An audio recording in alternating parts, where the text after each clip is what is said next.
Yes, reka twongere tubasuhuze kandi tubashimira abakunzi bacu mudahwema kubana natwe. Ubu noneho amakuru agezweho tugiye kugaruka ku makuru mu ncamake cyangwa mu buryo buvunaguye ku bijyanye no ku rugamba rwiriwe.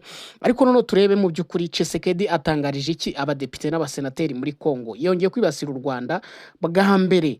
Mama 23 irimo isatira Uvira. Tshisekedi ayivuzeho amagambo akomeye, turaza kuyagarukaho turebe n'ibyo avuze ku Rwanda. Avuze ku Rwanda mu gihe nyamara abantu batekerezaga bati ibintu bigiye gusubira mu buryo, ariko uyu mugabo arasa naho abizambije. Reka turebe uyu munsi turebye ku rugamba ukuntu byiriwe. Ihuriro rya AFC M23 iringiri rirwanya ubutegetsi bwa Repubulika ya Demokarasi ya Kongo, murabizi rikomeje kwagura ibirindiro byayo mu ntara ya Kivu y'Amajyepfo. Urebye ubu ngubu wavuga yuko mu 23 iri mu marembo ya Uvira ntabwo yababeshye, kuko ahantu igeze hari muri Sange harabura ibirometero 30 byonyine kugira ngo ikandagire muri Uvira centre. Uyu munsi rero abarwanyi ba 23 bagize gutya bambura ririya huriro cyangwa se coalition y'ingabo za leta ya Kongo hariya, bagira gutya bayambura uduce twa Sange, bayambura n'agace ka Nyakabere.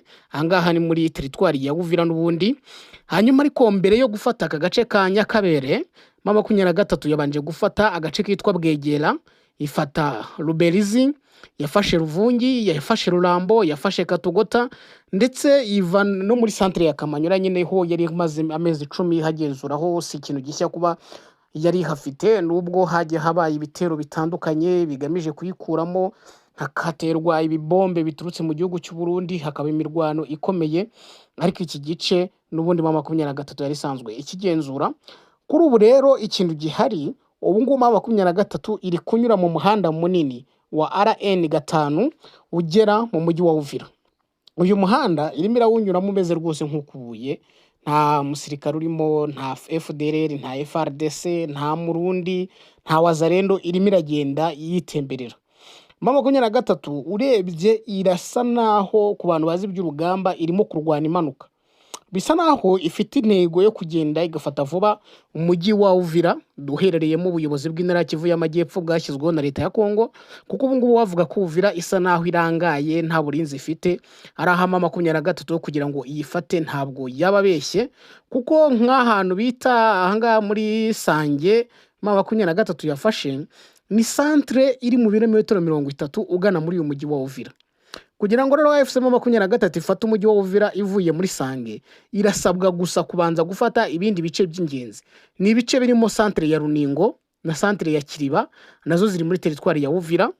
Urebye rero ngibyo mu birometero 30 gukora mu two duce ni ibintu biyoroheye cyane, dore ko nta na obstacle cyangwa nta nzitizi irimo kugenda ihura nazo mu nzira, iragenda isa naho yitemberera nta kibazo ifite. Hagati aho urebye ikindi cyatuma Mama 23 ifata Uvira mu buryo bworoshye nuko FRDC ndetse na Wazalendo bakomeje kugenda basubiranamo, kuko nk'igihe Mama 23 yafataga ibice bikomeye nk'ariya, ubwo yafataga kiriya gice cya Ruvungi, ngo hari ukuntu Wazalendo itumvikanye na FRDC. Wazalendo ivuga ati ntago mugomba guhunga ngo mwerekeze mu bindi bice mujyanye n'intwaro, ahubwo intwaro ni muzisige, ni muzidusigire mugende mwenyine. Ibi rero ngo byatumye havamo ubushyamirane, bituma barwana. Ibi rero bigaha imbaraga Mama 23 zo kuba yakomeza ikavansa ikaba yagera n'imbere. Reka rero nkuko twabibasezeranyije nidutinde mu makona. Iyo na update twabahaga. Ubu ngubu Mama 23 yamaze gufata Sange, isigaje ibice bike cyane n'udusantre tubiri twonyine kugira ngo iba yabasha kugera hariya mu mujyi wa Uvira. Kugeza ubu update iri hari itugezeho nuko muri Uvira abaturage bamwe batangiye guhungira Karemi, abandi batangira guhungira i Bujumbura, mu rwego rwo gutinya yuko izi nyeshyamba zabasangamo hariya muri uriya mujyi wa Uvira. Bikaba ari situation ubu ngubu igezweho. Uvira abaturage bapanitse, batangiye guhunga kubera ko barimo barabona Mama 23 ku marembo yabo. Reka tuve Uvira rero, reka tuve Uvira tujye hariya Kinshasa mu nteko ishinga amategeko y'iki gihugu cya Kongo, aho uyu munsi kuwa mbere Perezida Tshisekedi yagomba kugeza ijambo rigaragaza state of nation cyangwa uko igihugu gihagaze ku bageze inteko ishinga amategeko umutwe wombi, no kuvuga abadepite n'abasenateri. Perezida Felix Antoine Tshisekedi rero akaba yagize gutya abagezaho iri jambo nk'uko nyine byari biteganyijwe, ariko noneho ni ijambo ryaranzwe ahanini no kwikoma u Rwanda, kwikoma M23, bikaba mu by'ukuri kuvuga kuri M23 irimo isa n'isatira Uvira, akaba ari ikintu abaturage bari bategereje cyangwa n'itangazamakuru mpuzamahanga ryari ritegereje. Tshisekedi rero mu by'ukuri yavuze iri jambo mu gihe ku wa kane yicaranye na Perezida Kagame basinya amasezerano y'ubufatanye mu by'ubukungu ndetse harimo n'ingingo z'umutekano. Bityo rero Tshisekedi akaba agize gutya mu ijambo rye yumvikanisha ko u Rwanda ari rwo rwishe agahenge kagize gutya kasinyiwe i Doha hagati ya M23 ndetse na leta ye ya Kongo. U Rwanda ari rwo rwishe agahenge, akavuga ko mu by'ukuri nubwo umutwe wa M23 ukomeje kugaragaza yuko ingabo ze za FARDC arizo zagize gutya zikica agahenge, ariko we atari kabibona, ahubwo ngo aka gahenge kishwe n'ingabo z'u Rwanda zagize gutya zikagaba ibitero ahantu hatandukanye ku birindiro bitandukanye by'ingabo za Kongo. Tshisekedi rero mu ijambo rye tugiye kureba mu magambo mu by'ukuri aho yagize gutya akavuga kuri M23 ndetse n'u Rwanda. Haro yagize ati bitandukanye n'umutima mwiza wacu ndetse n'amasezerano aheruka gusinywa, biragaragara ko u Rwanda rukomeje kwica ibyemeranyijwe.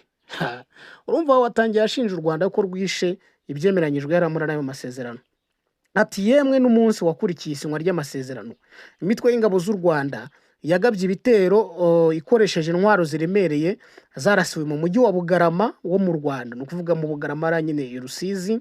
Ati bituma habaho iyangirika ry'ibintu n'itakara ry'ubuzima, by'umwihariko mu duce twa Kaziba, Katogota na Rubarika muri Kivu y'Amajyepfo, bituma agahenge kicwa.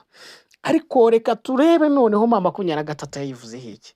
M23 Tshisekedi yagize ati umwaka wa 2025 ati usize uburasirazuba bw'igihugu cyacu bugiye mu gihe cy'icuraburindi rirenze irindi ryabayeho ryose mu binyacumi bishize, cyangwa nyine kuva mu myaka 40 ishize, aho mu mezi ya mbere ihuriro rya M23 ryifashishije ubufasha butaziguye ryahawe n'ingabo z'u Rwanda, ryarangiza rikagaba ibitero bikigarurira Bukavu, Goma, bigatuma n'ibikorwa byaryo byaguka. Ati ibyo bintu rero byatumye M23 yagura ibikorwa by'iterabwoba mu bice binini mu ntara za Kivu y'Amajyepfo na Kivu y'Amajyaruguru. Ati ibyo bikorwa birazwi neza ko bigamije kwigarurira umutungo kamere wacu no guhungabanya inzego zacu. Ibyo bikaba biherekejwe no guhungabanya uburenganzira bwa muntu, kwica abaturage b'inzirakarengane, gufata ku ngufu ndetse no gukura abaturage mu byabo. Kubwa Tshisekedi rero we akavuga ko M23 ifashijwe n'ingabo z'u Rwanda aribwo ngo yabashije gukora biriya bikorwa, ariko ngo agasanga ngo nyuma y'uko ngo ingabo z'u Rwanda zizaba zimaze kuva ku butaka bwa Kongo, ngo abagize M23 bazabakanyaga, bazabahambira kabisa mu buryo bwose bushoboka. Uyu mugabo rero akaba avuga ko ibyabaye bishimangira ko nyine ngo kuba ingabo z'u Rwanda ziri muri Kongo bishimangira ibimaze igihe bivugwa n'impuguke za Loni kuri Kongo zakunze gushinja u Rwanda kugira ingabo ku butaka bwa Kongo. Tshisekedi kandi mu ijambo rye akagaragaza ko intambara iri mu gihugu cye atari inyeshyamba z'imbere mu gihugu, ahubwo ngo ari igitero cyaturutse hanze y'igihugu cye, no kuvuga yavugaga mu Rwanda, ngo n'u Rwanda rwateye Kongo. Uyu mugabo mu gisa nko kugaragaza ko yiteguye gukomeza intambara, yashimangiye ko uko byagenda kose mu gihe cyose umudugudu nibura umwe cyangwa agace kamwe cyangwa umusozi umwe ugitewe ikibazo n'intwaro n'ingabo zitemewe, cyangwa se mbese no muri make mu gihe hari umudugudu umwe cyangwa igice kigifitwe na M23, umukoro we ngo uzaba utararangira, kuko icyo ashaka nuko nta gace na kamwe kazaba gafitwe na M23. Reka rero turebe noneho n'aya makuru arimo atangazwa aho Loni umuryango w'abibumbye igeze gutya usohora itangazo rikomeye cyane rireba mu by'ukuri mu biyaga bigari, itangazo cyane cyane ku Rwanda, aho mu gihe ku wa kane tariki enye Ukuboza u Rwanda na Kongo byemeje amasezerano i Washington agamije guhagarika amakimbirane mu burasirazuba bwa Kongo. Raporo y'igihembwe y'abashakashatsi bashyizweho n'akanama gashinzwe umutekano ka Loni iyi raporo irenda gusohoka ariko hari bimwe mu byagiye biba lekiti biragenda bijya hanze bigaragaza ibizaba biyirimo. Aba bashakashatsi rero bakora raporo ya buri gihembwe ya buri mezi atatu bemeza ko ingabo z'u Rwanda RDF ngo zagize uruhare rutaziguye mu bikorwa bya M23 byo kurwanya inyeshyamba za FDLR. Impuguke za Loni zikavuga ko ngo abasirikare ba M23 n'u Rwanda ngo bakoze ubwicanyi bata muri yombi kandi bafunga binyuranyije n'amategeko kandi batuma abaturage bava mu byabo hariya muri Repubulika ya Demokarasi ya Kongo. Bimwe mu bikuye muri iyo raporo rero ikinyamakuru Jeune Afrique cyabashije kubona bivuga ko muri ibyo bikorwa ngo abasirikare b'u Rwanda na M23 basenye kandi ngo batwika inzu z'abasivili ngo bafite aho bahuriye na FDLR. Nkuko raporo bigaragaza ngo byibuza ingabo 6,000 kugeza ku 7,000 za RDF hagati ngo 6,000 7,000 za RDF ngo bagizwe nibura ngo bagizwe na brigade nibura 2 ngo na bataye 2 z'ingabo zidasanzwe ngo boherejwe muri Kivu y'Amajyaruguru na Kivu y'Amajyepfo. Bivuga ngo u Rwanda ngo rwohereje ingabo hagati y'6,000 n'7,000 muri Kivu y'Amajyepfo na Kivu y'Amajyaruguru. Mu gihe bivugwa gutyo no gushinja ngo hari ingabo z'u Rwanda ziri muri Kivu y'Amajyepfo na Kivu y'Amajyaruguru, ibyo ni ibintu u Rwanda rwo rukunda guhakana ndetse na M23 ikavuga ko yihagije nta bufasha ihabwa n'u Rwanda ndetse ibyo ukora byose bikora ku bagayo. Izi tsinda rero ry'impuguke z'umuryango w'abibumbye zikunda kuvuga yuko u Rwanda ngo ari rwo ruri mu ntambara yo mu burasirazuba bwa Kongo ndetse ngo no mu ifatwa rya Goma mu ntangiriro z'uyu mwaka u Rwanda ari rwo rwabigizemo uruhare. Iyi raporo ikavuga ko M23 ishaka guhirika ubutegetsi bwa perezida wa Kongo Felix Tshisekedi ngo bityo ngo iyi M23 ngo ikaba yarakoze ngo yonyora ry'uburenganzira bwa muntu hagati ngo y'ukwezi kwa 4 ndetse n'ukwezi kwa 10 muri uyu mwaka kuko ariho iyo raporo yanditswe. Raporo ni kandi ivuga ko ku ruhande rwayo guverinoma ya Kongo yakomeje gufatanya na FDL nyuma yo kwiyemeza kuyisenya nk'uko biteganywa n'amategeko y'i Washington.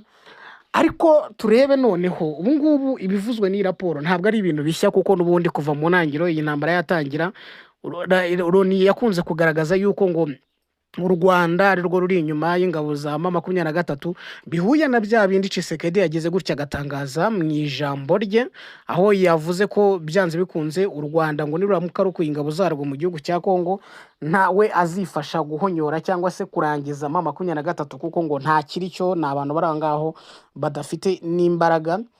Ibyo rika akabivuga yirengagije ko ubu ngubu Burundi bwatangiye gukuraho kwivana mu mirwano reka to ariko tubivuga kuko nk'ubufasha Burundi bwahaga Tshisekedi burasa naho bwabuhagaritse. Abarundi batangiye kwitahira nyuma yuko M23 bakozemo akazi reka to ariko tubivuga kuko yishe abasirikare benshi b'u Burundi ifata mpiri abandi basirikare benshi b'u Burundi. Ibintu mu by'ukuri byatumye Burundi butekereza kabiri. Ubu ngubu ikigihari nuko Burundi bwafashe icyemezo cyo kuva mu burasirazuba bwa Kongo hari muri Kivu y'Amajyepfo.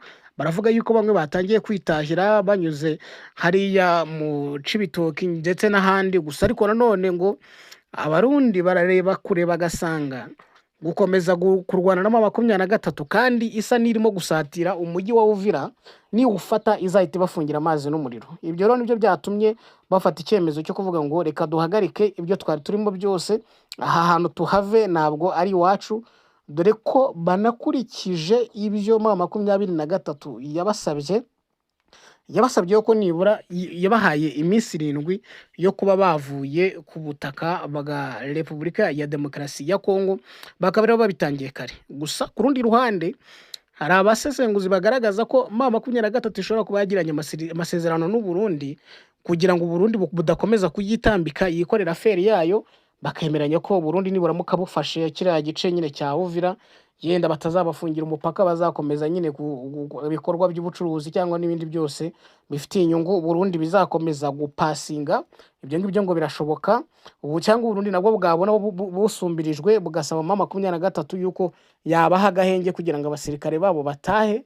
Ikindi nanone gishobora kuba cyabitera ni impfu nyinshi abarundi bakomeje kugenda bahurira nazo hariya mu burasirazuba bwa Kongo. Ibi ngibi bikaba nabyo ngo bikomeje ari igitutu gishobora gutuma M23 cyangwa se igitutu cya M23 gishobora gutuma abarundi bafata icyemezo cyo kuva ku butaka bwa Kongo bo bakemeza kwisubirira mu gihugu cyabo, dore ko bamaze kubona ko intambara barimo kurwana kuyitsinda ngo bishobora kuba bikomeje kugorana. Reka rero tubizeze kongera kubana natwe, jya ariko muri comment utwandikire ibyo wumva twakosora cyangwa ibyo twakoze neza, cyangwa nawe utange comment kuri aya makuru twabagejejeho, ukore like, ukore na share kugira ngo abantu benshi bakomeze kudukurikira, ariko mbere na mbere banza ukore subscribe tujye tubana iteka.